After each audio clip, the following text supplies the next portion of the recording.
आदि पुरुष, इसका ट्रेलर तो आपने देख ही लिया होगा। अब इसके बारे में बोलने के लिए मैं अभी काफी छोटा हूं, पर एक बात जानकर अच्छा लगा कि बॉलीवुड बच्चों के लिए कार्टून भी बनाता है, वो भी 500 करोड़ में। Emotional damage। लेकिन आज का ये वीडियो इस टॉपिक पर नहीं है, बल्कि प्रभु श्री राम के ऊपर है। इसलिए बने रहिए हमारे साथ इस वीडियो में। मेरा नाम है Pankaj and welcome to the new video of SOP shades of punk. अगर आप इस चैनल पे नहीं आए हो तो please do like and subscribe and help us to grow.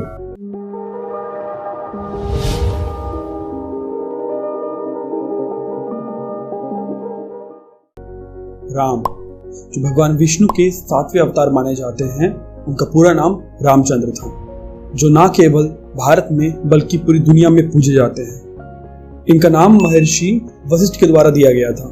Ram नाम का विशेष अर्थ है क्योंकि ये 2 बीजों से लिया गया था। रा जो कि अग्नि बीज से लिया गया था, वहीं माँ जो कि अमृत बीज से लिया गया था। वाल्मीकि के रामायण के अनुसार उन्होंने राम को एक दिव्य पुरुष का दर्जा दिया है। वहीं तुलसीदास के रामचरितमानस में उन्होंने भगवान राम को एक ईश्वर का दर्जा दिया है। हमने रामायण इतनी बार देखा है, पर आज तक समझ नहीं पाए कि आखिर मंथरा को भगवान राम से दुश्मनी क्या थी। चलिए आज के इस वीडियो में इसको भी समझ लेते हैं। कुछ ग्रंथों के अनुसार बचपन में एक बार भगवान राम ने अपने खिलौने से मंथरा के कुबड़े पीठ पर मार दिया था, जिसका बदला मंथरा ने भगवान राम को 14 वर्ष का वनवास देकर निकाला। लेकिन 14 वर्ष ही क्यों? इसका जवाब देने से पहले मैं आपको ये बता दूं कि भगवान राम को वनवास ना ही मंथरा ने भेजा था और ना ही कैकेयी ने। ये भगवान राम का खुद का डिसीजन था, क्योंकि माँ कैकेयी तो राजा दशरथ की सबसे ज्यादा बहादुर पत्नी थी और कितनी बार तो उन्होंने ही भगवान राम को राजा बनाने का प्रस्ताव भी रखा था। लेकिन जब राम के राज तिलक की घोषणा हुई तो राम चिंतित हो गए और वह सरयू नदी के तट पर जाकर बैठ गए। उन्हें वहां पर अकेला बैठा देख जब महर्षि वशिष्ठ ने उनसे कारण पूछा तो उन्होंने बताया कि उनका अवतार कोई राजपाट का सुख भोगने के लिए नहीं हुआ है, बल्कि धरती से बुराई का अंत करने के लिए हुआ है। इसलिए दोषी ना ही मंथरा थी और ना ही कैकेयी। अब मैं आता हूँ अपने सवाल पर कि 14 वर्ष ही क्यों? क्योंकि त्रेता युग के अनुसार अगर कोई राजा अपने राज्य से 14 वर्ष तक दूर रहे तो वह राजा बनने का अधिकार खो देता था। रामायण में हमें बहुत सी बातें बताई जाती हैं, कुछ सच्ची तो कुछ झूठी, जैसे कि राम सेतु के बारे में। अगर आपको भी ऐसा लगता है कि राम सेतु को तैरते हुए पत्थरों से बनाया गया था, तो हो सकता है कि बिल्कुल आधा सच है। सुनकर अजीब लगेगा, पर इस सेतु का निर्माण बिल्कुल साइंटिफिक तरीके से किया गया था। हाँ, मैं जानता हूँ कि सुनकर आपको मेरी बातें थोड़ी झूठ लगेंगी, पर राम के उस वानर सेना में एक इंजीनियर भी छुपा हुआ था, विश्वकर्मा पुत्र नल, जिसने भारत को उस लंका से जोड़ने वाली ब्रिज का निर्माण भी किया था। रामायण के साथ बहुत सी धारणाएं भी जुड़ी हुई हैं, जैसे गिलहरी के शरीर पर वो सफेद धारियां। ऐसा माना जाता है कि गिलहरी को वो सफेद धारियां भगवान राम के द्वारा दी गई थी। हनुमान, अगर रामायण के बारे में बताया जाए और हनुमान का उल्लेख ना हो, ये बिल्कुल इम्पॉसिबल सा लगता है। पर हनुमान ऐसे तो बिल्कुल भी नहीं दिखते थे। भला भक्त की परिभाषा हनुमान से बढ़कर क्या हो सकती है?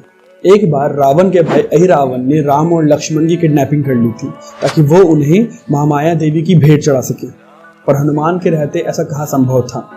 उन्होंने न केवल राम और लक्ष्मण को छुड़वाया बल्कि अहिरावण का अंत भी कर दिया। भक्त एक ऐसा जिनसे उनके प्रभु ने भी हार मान ली। हाँ, ये बिल्कुल सच है।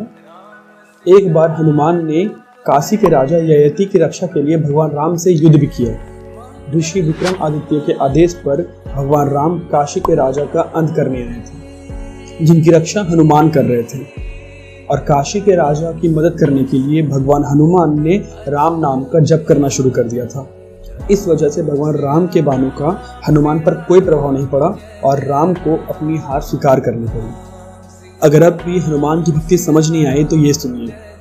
जब तक हनुमान राम जी के साथ थे, उनकी मृत्यु असंभव थी, क्योंकि हनुमान के कारण यमराज भी अयोध्या में एंटर करने से डर रहे थे। तब हनुमान का ध्यान भटकाने के लिए भगवान राम ने अपनी अंगूठी फर्श के एक दरार से नीचे गिरा दी और हनुमान को उसे लाने भेजा, जिसे ढूंढते हुए हनुमान नागलोक पहुंच गए और वहां के राजा से राम की अंगूठी मांगी। तो राजा ने हनुमान को छल्लों से भरी एक तिजोरी दिखाई जो सभी राम के थे। तब राजा ने चौंके हुए हनुमान से कहा कि जब समय के चक्र में एक राम की मृत्यु हो जाती है तो वो दरार से एक अंगूठी नीचे गिरा देते हैं ताकि हनुमान को उनकी रक्षा से हटाया जा सके और यम आकर भगवान राम को ले जाए। ऐसे बहुत से किस्से रामायण में, पर आज के लिए बस इतना ही। अपनी राय मुझे कमेंट में बताना ना भूलें और अगर आपको वीडियो अच्छी लगी तो please do like and subscribe and help us to grow. मैं मिलता हूँ आपको ऐसे किसी नए टॉपिक के साथ। तब तक take care, bye bye and जय हिंद।